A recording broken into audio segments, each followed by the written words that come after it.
નમસ્કાર મિત્રો, હું સમ્રાટ અને તમે જોઈ રહ્યા છો ચક્રવાત ન્યૂઝ. આજે આપણે એક એવા વિષય ઉપર વાત કરવાના છે કે ખરેખર તમને કદાચ એ વિષયને જાણશો અને જે પોલીસની કામગીરી છે એ વિશે તમે જાણશો તો તમને ખરેખર હસવું આવી જશે. કારણ કે અમદાવાદના વેજલપુરમાં રહેતા રાકેશ મહેરિયા કે જેઓ સામાજિક આગેવાન છે, લારી ગલ્લા જે પાથરણાના જે નાના વેપારીઓ છે, રિક્ષા ચાલકો છે અને ગરીબ અને મધ્યમ વર્ગના જે લોકો છે જે મજૂરી કરે છે તેના સમર્થનમાં હંમેશા ઊભા હોય છે અને તેને કાંઈ પણ તકલીફ પડે તો હંમેશા તેઓ રાત હોય કે દિવસ હોય એ જોયા વગર તેમની સાથે ઊભા રહે છે. પરંતુ એવો મામલો સામે આવ્યો છે કે પોલીસ દ્વારા તેને તડીપારની એક નોટિસ મોકલવામાં આવી છે અને આ નોટિસમાં એવું લખ્યું છે કે રાકેશ મહેરિયાને અમદાવાદ જિલ્લો, અમદાવાદ શહેર, ખેડા, ગાંધીનગર સહિતના જે જિલ્લાઓ છે બે ચાર એમાંથી તડીપાર કરવા માટે તેમને આ નોટિસ મોકલવામાં આવી છે. આ સમગ્ર મુદ્દે તેમની સાથે વાત કરીશું અને ખરેખર આ મામલો શું છે, શા માટે તેમના ઉપર આ નોટિસ ફટકારવામાં આવી છે અને આગળ તેઓ શું કરવાના છે. અમારી સાથે જોડાયા છે રાકેશ મહેરિયા. રાકેશભાઈ, આપનું ચક્રવાત ન્યૂઝમાં સ્વાગત છે. આભાર સમ્રાટભાઈ આપનો. રાકેશભાઈ, આજે તમને નોટિસ મોકલવામાં આવી છે, શું છે આખી ઘટના શું છે અને શા માટે નોટિસ મોકલવામાં આવી છે તમને? નોટિસ તો પહેલા હું એ કહીશ કે આ નોટિસ રાકેશ મહેરિયાને નહીં પણ રાકેશ મહેરિયા જે લોકોના માટે લડે છે એ લોકો માટે મોકલવામાં આવી છે. મુદ્દો છે 2 થી 3 મહિના પહેલાનો. હું જ્યારે ઇલેક્શન લડતો હતો મ્યુનિસિપલ કોર્પોરેશનનું, એ પહેલા જ અહીંના લોકસભાના જે સાંસદ છે એના દેશના ગૃહમંત્રી છે અને અહીંના જે ધારાસભ્ય છે, બંનેનું નામ એક જ છે, ખાલી સરનેમ અલગ છે, અમિતભાઈ શાહ અને અમિતભાઈ ઠાકર. આ બંનેને ખૂબ મારી લડત કહેવાય કે ખૂબ નડી રહી છે. તમે દલિત સમાજમાંથી આવતા હોય અને દેશના ગૃહમંત્રીને અને વિસ્તારના ધારાસભ્યને તમે કઈ રીતના નડી શકો?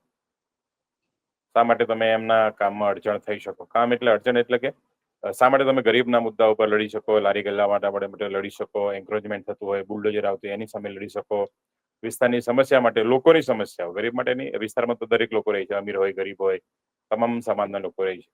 આ લોકો માટે અવાજ કરવો, આ લોકો માટે લડવું, આ લોકોના યોગ્ય મુદ્દા માટે લડવું, કારણ કે તમામ વ્યક્તિ લડી શકતા નથી. આપણે જાણીએ છીએ કે જાહેર જીવનમાં આપણે હોઈએ છીએ તો આપણે ફક્ત ને ફક્ત કોઈ એક કોમ્યુનિટીના કે એક જ સમાજના મુદ્દા ઉપર ના લડી શકીએ. આપણે તમામ સમાજના મુદ્દા હોય કે જે વિસ્તારમાં રહેતા હોય અને જાગૃત નાગરિક એની ફરજ નિભાવતા હોય તો મારા ખ્યાલથી સાંસદ ગમે તે હોય કે ધારાસભ્ય ગમે તે હોય, આપણે એની સામે યોગ્ય માગણીઓ માટે અવાજ બુલંદ કરવો પડે.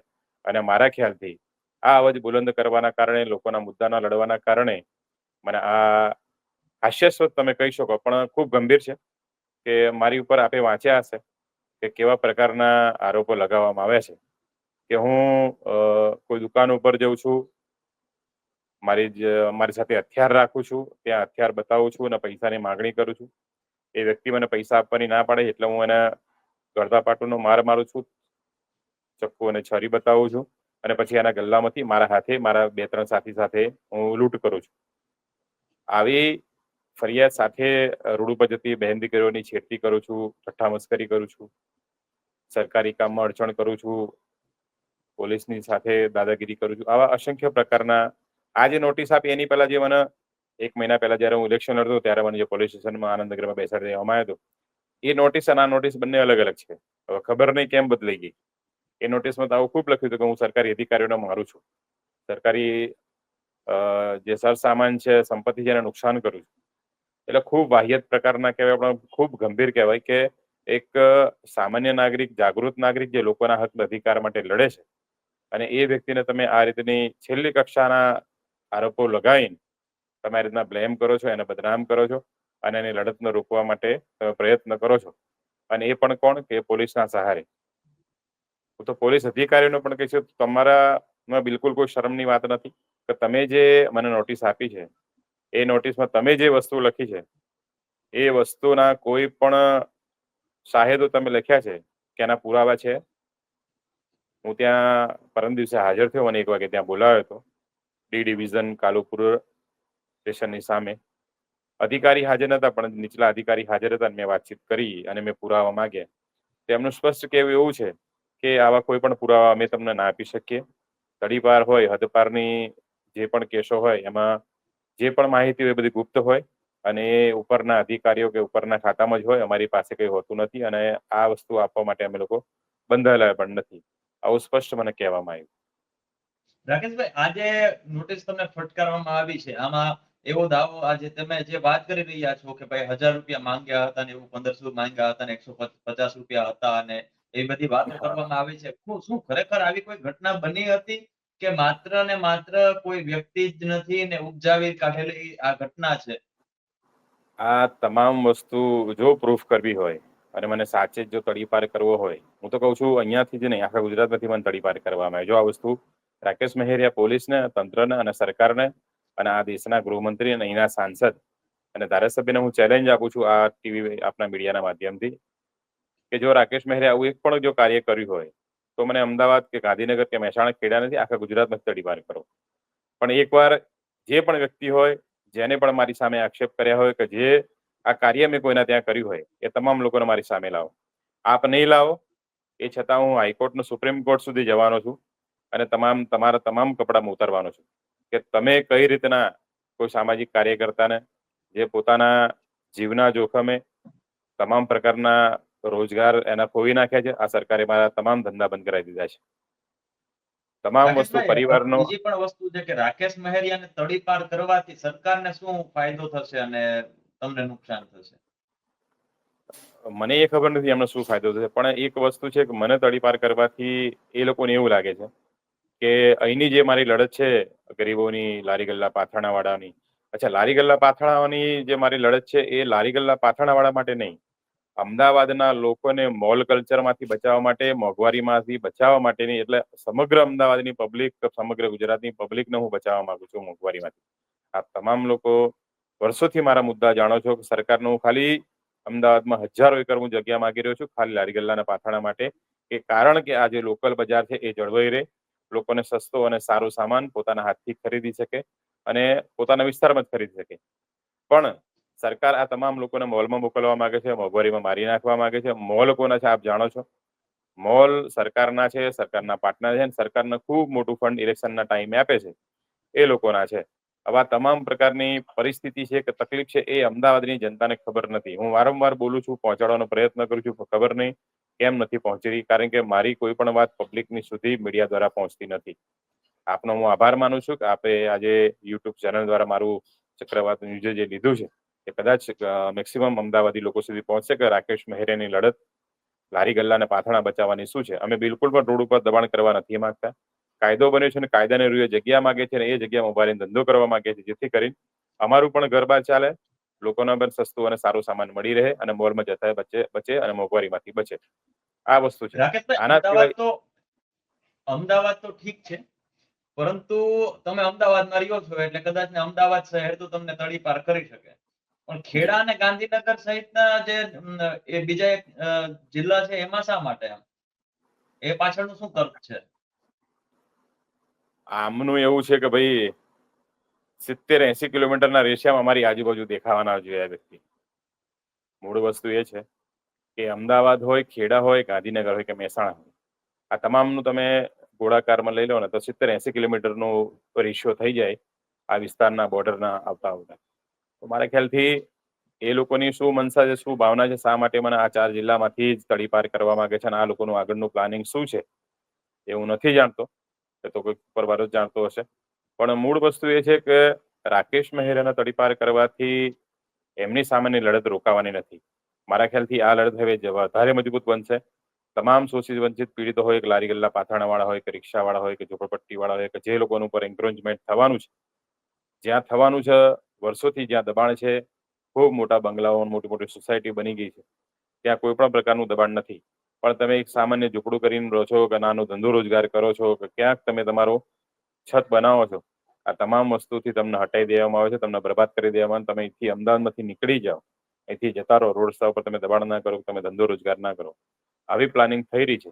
અને આ પ્લાનિંગની વચ્ચે રાકેશ મહેરે અડચણ થઈ રહ્યો છે અને આ જ પ્લાનિંગ સાથે હું કોઈ પણ સંજોગોમાં કોર્પોરેશનમાં ના જાઉં. એ લોકોને ખબર હતી કે રાકેશ મહેરા કોર્પોરેશનમાં જશે તો શું થવાનું છે, એટલે મને કોર્પોરેશનમાં હરાવવા માટે સામ દામ દંડ ભેદ તમામ પ્રકારની નીતિ અપનાવી, ઇલેક્શન ના 10 દિવસ પહેલા મને પોલીસ સ્ટેશનમાં બેસાડી દેવામાં આવ્યો, તડીપારની નોટિસ આપવામાં આવી.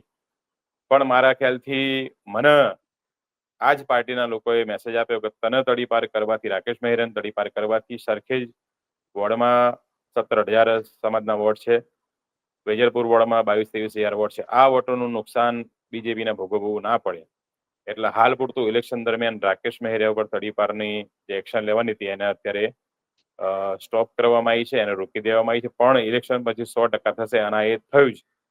એટલે ક્યાંક ને ક્યાંક બીજેપી જાણે છે કે રાકેશ મહેરિયાનું વર્ચસ્વ શું છે, લોકો એને શા માટે પસંદ કરે છે, લોકો શા માટે એની પર દબન થાય તો ભાજપને કેટલું નુકસાન થઈ શકે.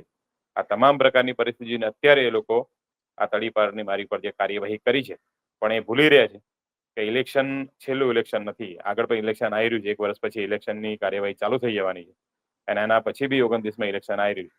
તો આ તમામ ઇલેક્શનમાં ભારતીય જનતા પાર્ટી અને રાકેશ મહેરિયા ઉપર જે તડીપારની નોટિસ ફટકારવામાં આવી છે કે તડીપાર કરે છે, આ તમામ પ્રકારના જુલ્મોનો બદલો અમારો સમાજ, વંચિત શોષિત પીડિત સમાજને જે પણ લોકો, સર્વ સમાજના લોકો મારી જોડે છે, આ તમામ લોકો ખૂબ મજબૂતીથી આપશે એવો મને વિશ્વાસ છે.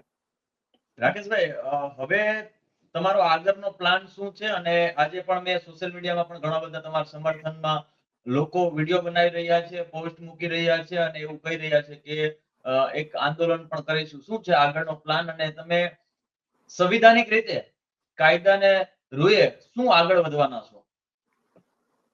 ખૂબ લોકોનું સમર્થન આવ્યું છે આપના ચેનલના માધ્યમથી. એ તમામ લોકોનો હું ખૂબ ખૂબ આભાર વ્યક્ત કરું છું કે તમામ લોકોએ મને સોશિયલ મીડિયા થકી ફોન કરીને, પોસ્ટ મૂકીને, લાઈવ વિડીયો બનાવીને, તમામ રીતે મને સમર્થન આપીને એ લોકોનો ખૂબ ખૂબ આભાર. કે આજે સાંજે મારા ઘરે વિજલપુર ખાતે જ એક મિટિંગનું આયોજન કરવામાં આવ્યું છે, સમાજ દ્વારા આયોજન કરવામાં આવ્યું છે અને સમાજ જ નક્કી કરશે કે આ અત્યાચાર જે થઈ રહ્યો છે, કે મને જે તડીપારની નોટિસ આપવામાં આવી છે, કે મને જે પ્રતાડિત કરવામાં આવ્યું છે, મારી લડતના દબાવવાનો જે પ્રયત્ન કરવામાં આવ્યો છે, એ મુદ્દે શું લડત કરવી, ક્યાં જવું, કઈ રીતના જવું, હાઈકોર્ટ જવું, સુપ્રીમ કોર્ટ જવું, ડીજીપીને મળવું, ગૃહમંત્રીને મળવું, કે સરકારને મજબૂત મેસેજ આપો કે અહીંના ધારાસભ્ય અને લોકસભાના સાંસદના, દેશના ગૃહમંત્રીને કઈ રીતના મેસેજ આપો, શું મેસેજ આપો, જેથી કરીને આવનારા સમયમાં કોઈ પણ એક્ટિવિસ્ટને, કોઈ પણ લડનાર વ્યક્તિને, કોઈ પણ સમાજનો હોય, એવું નહીં ફક્ત દલિત સમાજનો, કોઈ પણ સમાજનો હોય, કારણ કે સંવિધાનમાં માનીએ છીએ, બાબા સાહેબને માનીએ છીએ, ફક્ત આપણે આપણી વાત ના કરીએ. એ તમામ લડનારા લોકોની આપણે વાત કરીશું કે જે આ સરકારની આંખોમાં આંખ નાખીને વાત કરે છે.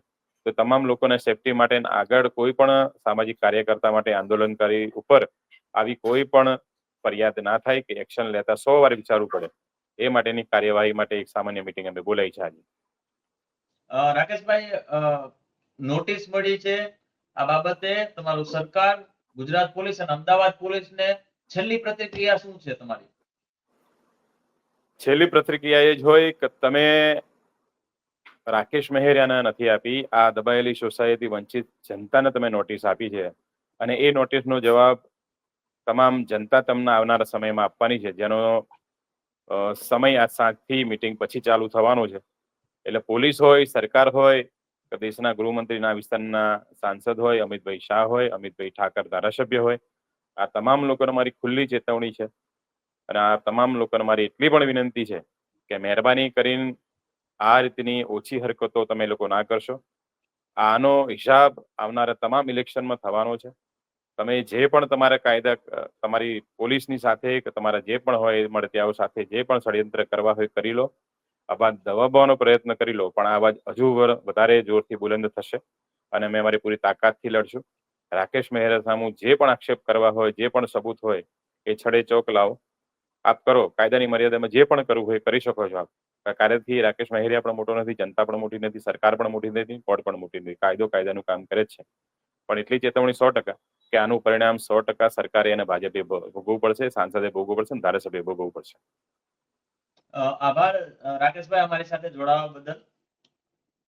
તો આ હતા રાકેશ મહેરિયા, કે જેઓ લારી ગલ્લા અને પાથરણાના જે લોકો, જે વેપારીઓ, નાના વેપારીઓ છે, રસ્તા ઉપર બેસતા હોય છે, ગલીઓમાં બેસતા હોય છે, એ લોકોના હક અધિકાર માટે હંમેશાથી લડતા આવ્યા છે.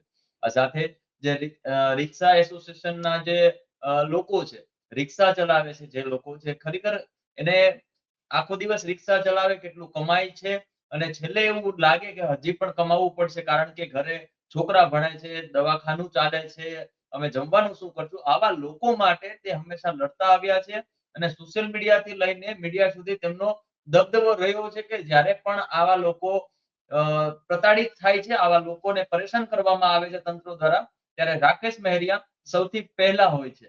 હવે આ રાકેશ મહેરિયા ઉપર પોલીસ દ્વારા એક નોટિસ ફટકારવામાં આવી છે અને નોટિસમાં એવું જણાવ્યું છે કે તમને 2 વર્ષ માટે તડીપાર કરવા માટે અમે આહવાન કરીએ છીએ. જે નોટિસ ફટકારી છે તેમાં લખવામાં આવ્યું છે. હવે આ બાબતે રાકેશ મહેરિયા કોર્ટ સુધી પણ પહોંચવાના છે. સાથે સાથે તે દલિત સમાજમાંથી આવે છે. દલિત સમાજના લોકો પણ તેના સમર્થનમાં આવ્યા છે. આ સાથે જે લારી ગલ્લા પાથરણાના જે લોકો છે, જેમને અત્યાર સુધી રાકેશ મહેરિયાએ જે મદદ કરી હતી, એ લોકો પણ સાથે આવવાના વાત કરવામાં આવી છે. આ બાબતે તમારું શું માનવું છે? પોલીસના વલણ પર તમારું શું માનવું છે? રાકેશ મહેરિયાની વાત પર તમારું શું માનવું છે? કોમેન્ટ બોક્સમાં ચોક્કસથી જણાવજો. નમસ્કાર.